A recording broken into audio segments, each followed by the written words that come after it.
Welcome, my dear students.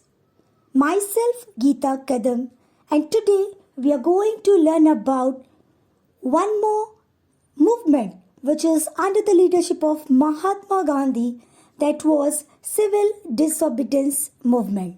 So, let us see about it. Students, in the previous chapter, Non-Cooperation Movement, we saw how Gandhiji led this movement and how it was spread widely in our country. Similar like that, in this video, we are going to learn about Civil Disobedient Movement, which also came under the leadership of Mahatma Gandhi. So, let us see about which points we have to study in this chapter. First one is Dandi March, then Peshawar Satyagraha, Solapur Satyagraha, Dharasana Satyagraha, Round Table Conference, 1st, 2nd and 3rd, Gandhi-Irvine Pact, Pune Pact, second phase of Civil Disobedience Movement. So, let us move to the chapter. See, students, after the resolution of complete independence was passed in the Lahore session, as we saw in the last chapter, Mahatma Gandhi decided to launch the Civil Disobedient Movement. But before beginning of this movement, Gandhi put up his various demands in front of the British government.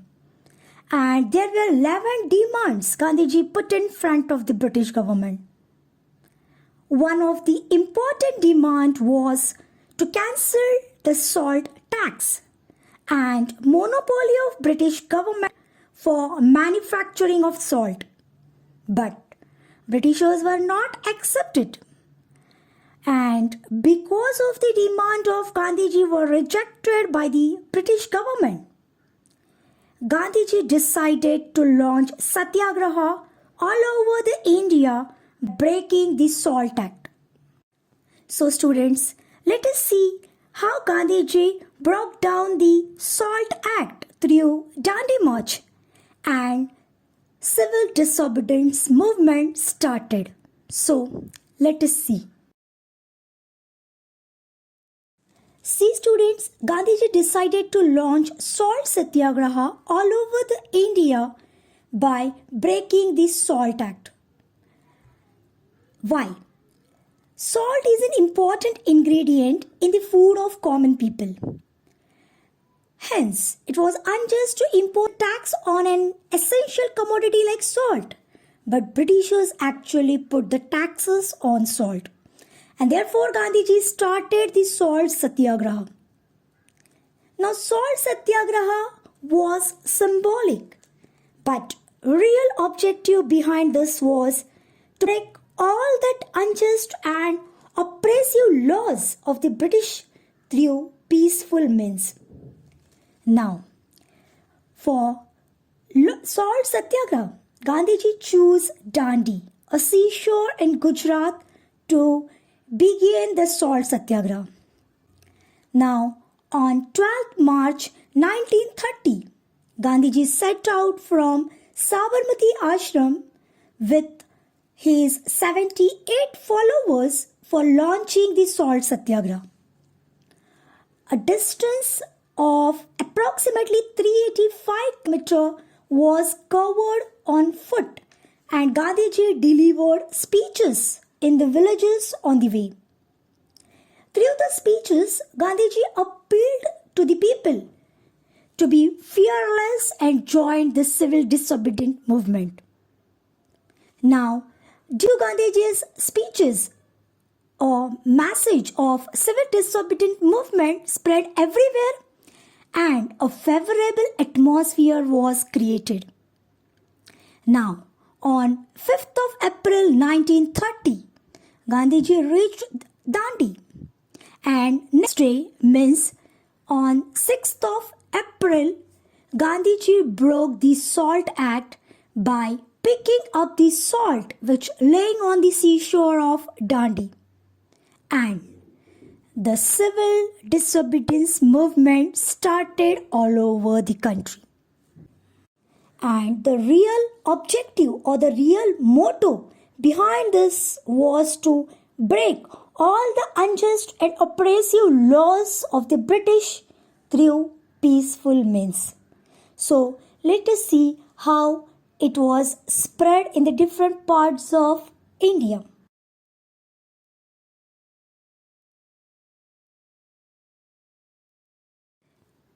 Now the next one is Peshawar Satyagraha. In the northwest frontier means today's Pakistan. Earlier it was a part of our India.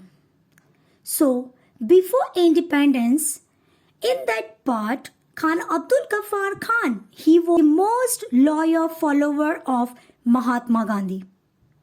He was also known as Frontier Gandhi. Now, he had founded the organization called Khuda-i-Khidmatkar. So, on 23rd April 1930, he started Satyagraha at Peshawar. And the town was in the hands of Satyagrahis nearly for a week. So, the British government gave orders to the Garhwal regiment to carry out the open firing on the Satyagrahis. But Chandra Singh Thakur, he was one of the officers of Garhwal regiment. He refused to open fire on Satyagrahis. So finally, he was court-martialed and was given a severe punishment, means very strict punishment. But students, see, the British government found itself in a difficult situation due to the Satyagraha which launched by Mahatma Gandhi in the various places of India. So, on 4th of May 1930, Gandhiji was arrested and the repressive measures were undertaken all over the country. So, there was a protest all over the country due to the arrest of Mahatma Gandhi. Now the next Satyagraha is Solapur Satyagraha. The mill workers were on the forefront in Solapur Satyagraha. Solapur is one of the districts in our Maharashtra. On 6th May 1930, Hartal means strike was observed in Solapur. A huge procession means a mob was organized in Solapur. The district collector, he gave order of firing on this procession. Many volunteers along with Shankar Chaudhary died in this firing. As a result, people started attacking police stations, railway stations, courts, municipal buildings, etc. Now the government declared martial law and agitation was suppressed. Those who took lead in this movement, such as Mallappa Dhanshetty, Shri Krishna Sarda, Qurban Hussain, Jagannath Shinde, they were hanged to death because they took lead in this movement. So like that way, in Maharashtra too, the Satyagraha were launched against the Britishers. Now the next Satyagraha is Dharasana Satyagraha. The Satyagraha at Dharasana in Gujarat. Dharasana is one of the places in Gujarat, and the Satyagraha on that place was led by Sarojini Naidu. The police lathi charged on the Satyagrahis who came forward to break the Salt Act. Satyagrahis silently tolerated the blows of the lathi. When they were taken away for medical aid, another batch of Satyagrahis came forward to replace them. So this continued endlessly. In Maharashtra, the salt Satyagraha took place in the different places like Vadala, Malvan, Shiroda, etc. Where there were no salt pans, the forest laws were broken. Now, there were the jungle satyagrahas at Bilashi, Sangamner, Kelvan, then Chinar and Pusat in Maharashtra. The tribal people also took part in the satyagraha in large scale. So like that way, satyagraha against the Britishers launched and people participated largely in this movement. Sacrifice of Babu Genu. In Mumbai, there was agitation against foreign goods, and the vehicles transporting the foreign goods were obstructed.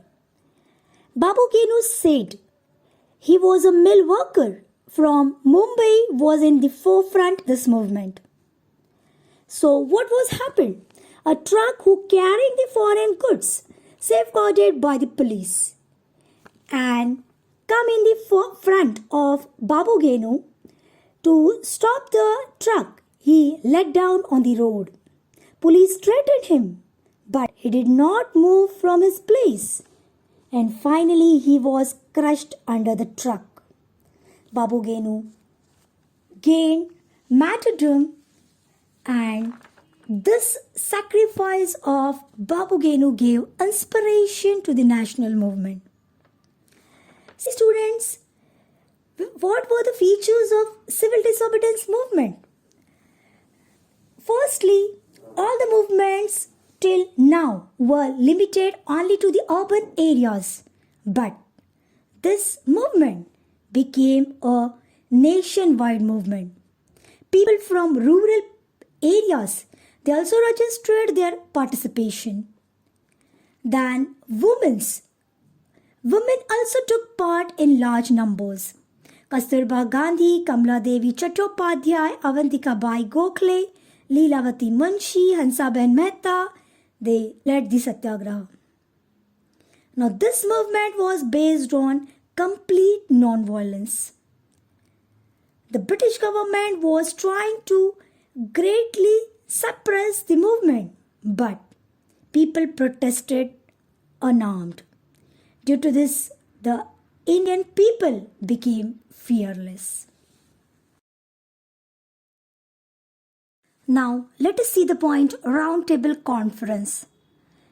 In the opening of British Prime Minister Ramsay MacDonald, while the civil disobedient movement was going on, the constitutional issues regarding India should be thought over. And for this purpose, he organized a conference at London. And this conference is known as Round Table Conference.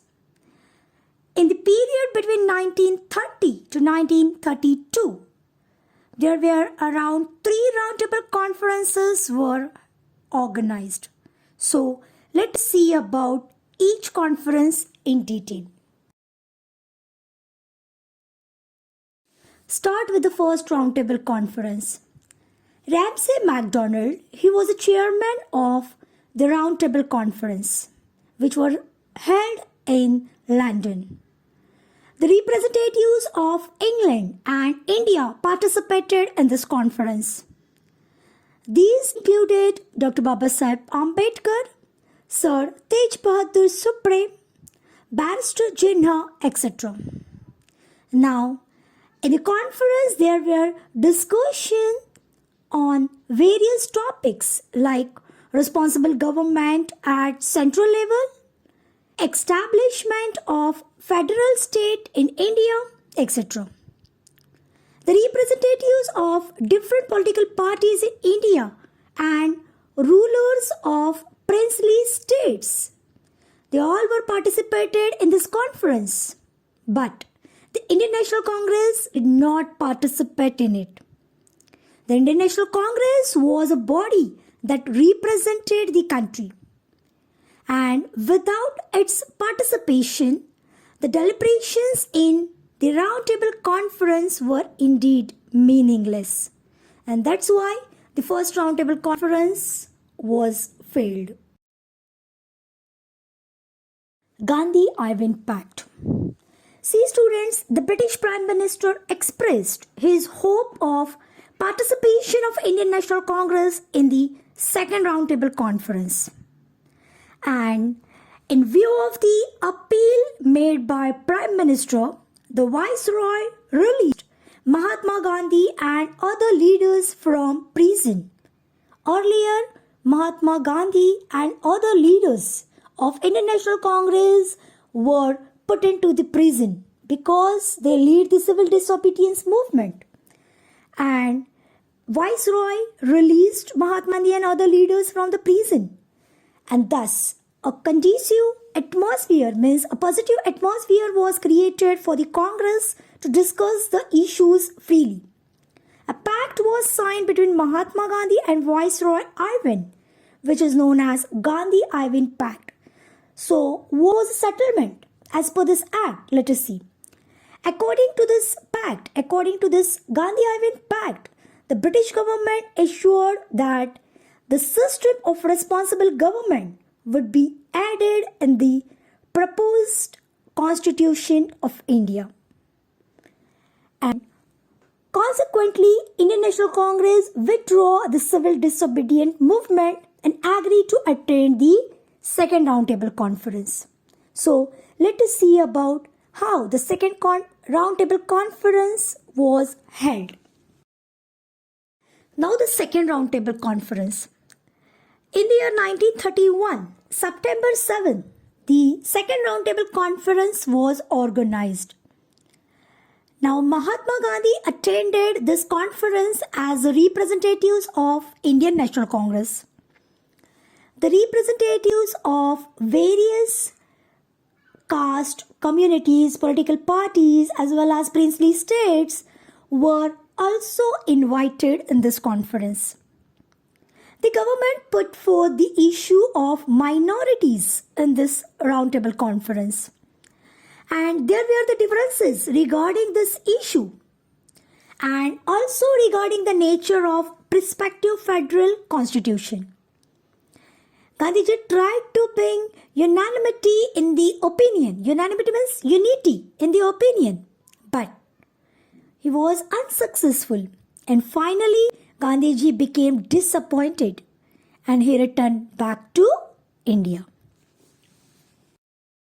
Pune Pact. Here, Dr. Babasaheb Ambedkar, he represented the Dalits in the roundtable conference. He demanded separate electorates, means separate constituent for the Dalits. After the second roundtable conference, the British Prime Minister Ramsay MacDonald, he declared the communal awards. And according to this communal awards, Dalits were given separate electorates. Gandhiji went on fast up to the death at Yeravada jail, protesting against the granting of separate electorate on the basis of caste, because Gandhiji knew that if it will happen, so definitely it was helpful for dividing the country and useful for Britishers to rule on us. And that's why Gandhiji went on fast at Yeravada jail, and the leaders of Indian National Congress requested Dr. Babasaheb Ambedkar to reconsider the demand for separate electorates. Keeping in mind the interest of the nation, Dr. Ambedkar was ready to accept this request. And in the year 1932, Mahatma Gandhi and Dr. Babasaheb Ambedkar signed a famous Pune Pact. Now, what is a provision of this act? According to this pact, separate electorates for the Dalits were cancelled and a provision for reserved seats was made. So, these all about the Pune Pact. Now, third and the last roundtable conference. In November 1932, the third and the last roundtable conference was organized in England. And the Indian National Congress boycotted this conference. Thus, this efforts proved to be futile. And Gandhiji started civil disobedience movement once again in our India. So let us see about the second phase of civil disobedience movement. Second phase of civil disobedience movement. Gandhiji returned to India from the second roundtable conference in England with an dejected means disappointed mind, and he decided to restart the civil disobedience movement. Gandhiji was immediately arrested. Hence, there was a discontent, means the aggression among the people started. Government responded to this movement by using inhuman oppressive methods. There was strangling of civic rights everywhere. The Indian National Congress and its associates institutions were declared illegal. Restrictions were levied on national newspapers and literature. And that's why finally in April 1934, Gandhiji withdrew this movement. And the historic phase of civil disobedience movement came to an end. So students, like that way, we saw the civil disobedience movement, how it worked, how it spread in entire country under the leadership of Mahatma Gandhi.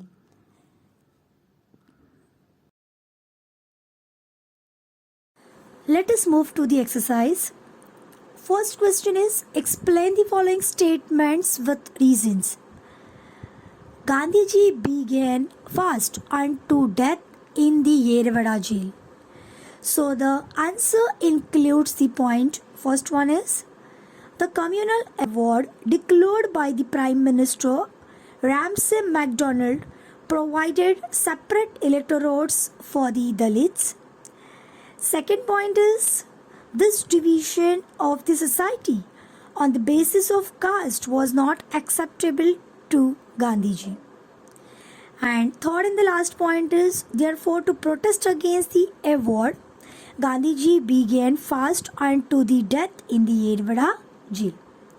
Now the second question is, answer the following question in 25 to 30 words. Why did the Indian National Congress withdraw the civil disobedience movement? Now here the answer includes the point. First one is, after the failure of the first roundtable conference, Prime Minister Ramsay MacDonald hoped that Indian National Congress would participate in the second roundtable conference. Second point is, in order to create a conducive atmosphere, Gandhiji and other political leaders were released from jail. Third point is, the pact was signed after discussion between Gandhiji and Viceroy Irwin. Fourth point is, according to the pact, the British government gave an assurance of providing responsible government in the proposed Constitution of India. And the last point is, so the Congress agreed to suspend the civil disobedience movement and participate in the second roundtable conference. Now, third question, complete the following timeline of civil disobedience movement. First date is 12 March 1930. So the incidents, that was Gandhiji set out from Sabarmati Ashram for salt satyagraha. Second date is 6 April 1930. Incidents was Gandhiji broke the Salt Act by picking up the salt laying on the seashore at Dandi. Third date is 23rd April 1930. So the incidents was Satyagraha at Peshawar by Khuda-i-Khidmatgar organization. Fourth point or fourth date is 4th May 1930. And the incidents was Gandhiji was arrested for breaking the Salt Act. And the last one is 6th May 1930. And the incidence was Hartal observed in Solapur. Thank you.